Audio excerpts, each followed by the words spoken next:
What's up, guys? Today we're back with another video, and we're going to be continuing our 8 seeding game predictions. And today we're going to be looking at the Miami Heat. So yesterday I actually recorded this video at like 1 o'clock a.m. and I slept, I put it in my screen recorder, and I exported it to an MP4, and I went to sleep. I thought I'd edit it in the morning, and I woke up and I realized that there's no audio. So I got so mad. I tried to bring the audio back, see if there's anything I could do, so I couldn't. So now I have to record the video again. But anyway, let's get right into it. The Miami Heat's projected starting five, for the restart, it's going to be at point guard, you have Kendrick Nunn, shooting guard Duncan Robinson, small forward Jimmy Butler, power forward Meyers Leonard, and at center Bam Adebayo. So this is a super versatile team. I'd say the most versatile team in the NBA. You have Bam Adebayo, who spends most of his minutes at power forward, and you have Jimmy Butler, who rotates between small forward and power forward a lot. And the most unusual thing is that Duncan Robinson, the shooting guard, he goes down and plays power forward most of his time.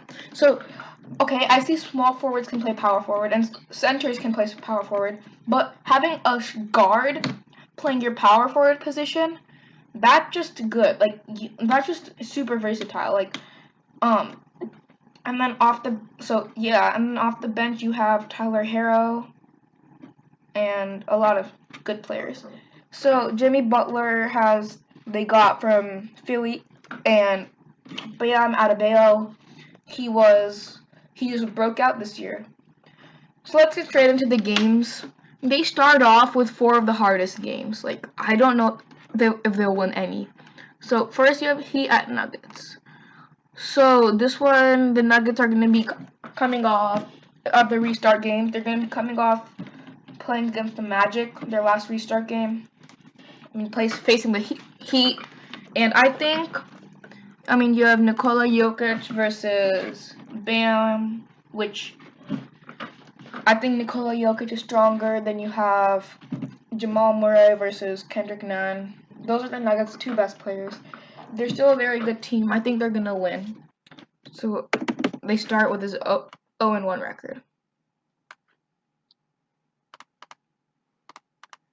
Game 2, Raptors at Heat. On Raptors, you have Pascal versus Meyers Leonard, and what they might do, they might convert either Bam or Jimmy Butler to, sorry, I got the hiccups, but they might put either, most likely they're going to put Jimmy at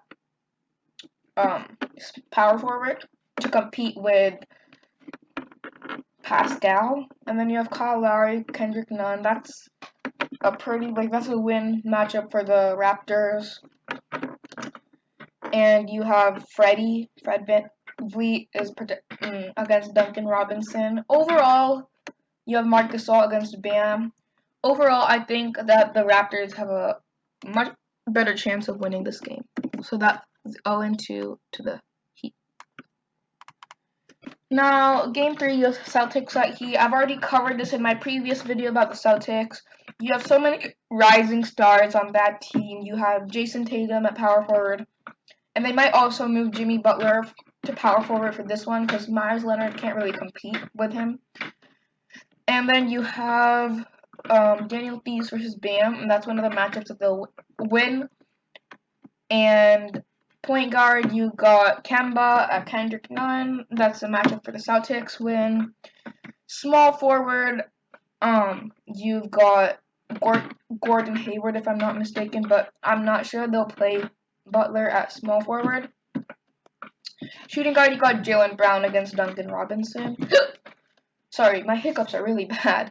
But anyway, I don't think that I think there's only one matchup that they win here. So the chances of them beating the Celtics are very low. So you have 0-3. Now that I think about it, the Celtics have 4 really good assets. Like, honestly, like they're pretty good contenders this year. Game 4, Heat at Bucks. Honestly, Is there even a question? I mean, you have Giannis again, I'm pretty sure they're going to move Butler to power forward.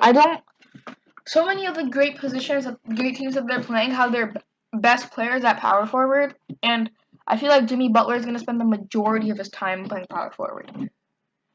You have Bam versus, and you have Bam.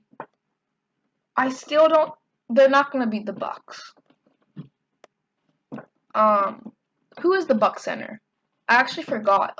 I seriously don't know. Alright, well, put that in the comments if you know who the Bucks center is.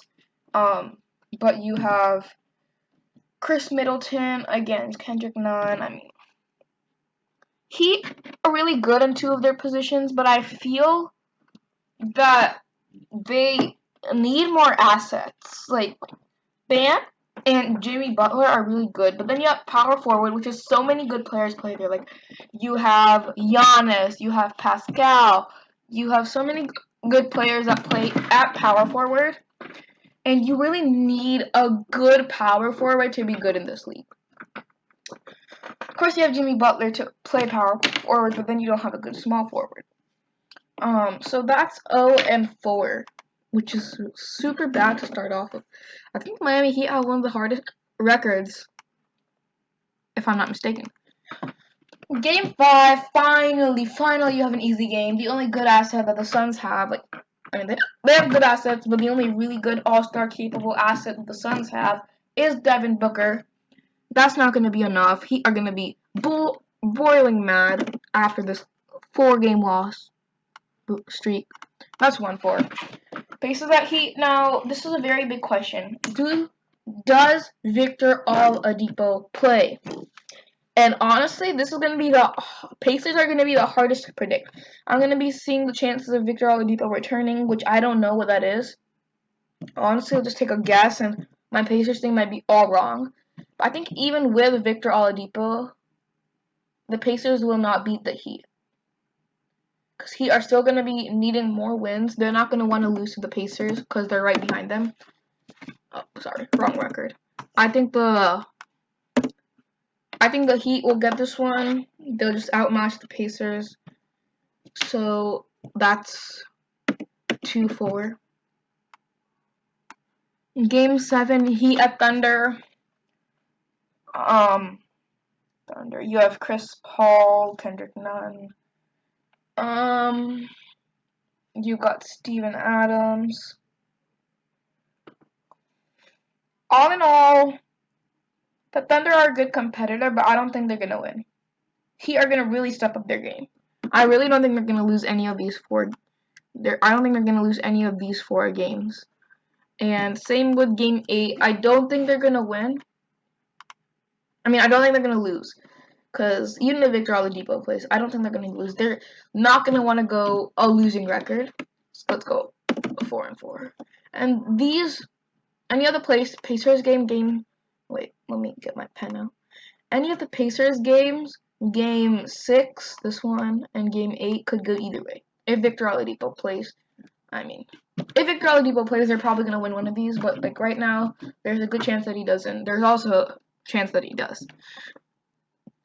And another thing, any of these games, Game 1, Game 2, Game 3, and Game 4, there could be an upset in one of this. Like, it could be 1-3 at the end, because these are really hard games, but I feel like if there was going to be an upset, this game would be the most likely to. Let's erase that, but that would be the most likely upset, because Celtics are the least strongest team out of these teams, even though they're all really strong teams, and so are the Celtics. The Celtics are the weakest team. So if there was one team they're gonna upset, it would be this one. It would be the Celtics. But I still don't think that the Heat will win that game. So I think their record's gonna be 4-all. And let me erase all of this. So again, I'm super excited for the NBA restart. Comment down below if you are too. What's your favorite team? Comment that down below. That's today's question. And also, I told you in my Boston Celtics video, I think, or it might have been Miami Heat. I don't really remember because last night I recorded it and I don't remember. But I said that basically when the games are starting, I'm gonna be putting out a schedule for the games I'm gonna be watching, and I'm gonna be choosing one fan to watch each of the games with. And I think it's gonna be really fun. We'll do like a Google Hangouts call or something, and I'll do a wheel spinner to decide on live stream. And yeah, there's also a small chance that I won't be able to do that, but most likely I'm gonna drop the schedule on the 29th, and on the 30th, on the morning, because I'm definitely going to be watching the first two opening games, I'm going to be doing the wheel spinner and contacting that person. If that person does not reply, I'll be going down to the next person. I'll do another wheel spin until if no one replies, then I'll just watch the game myself. But anyway, so that's it for today, guys. Have a good day. I'll see you next time.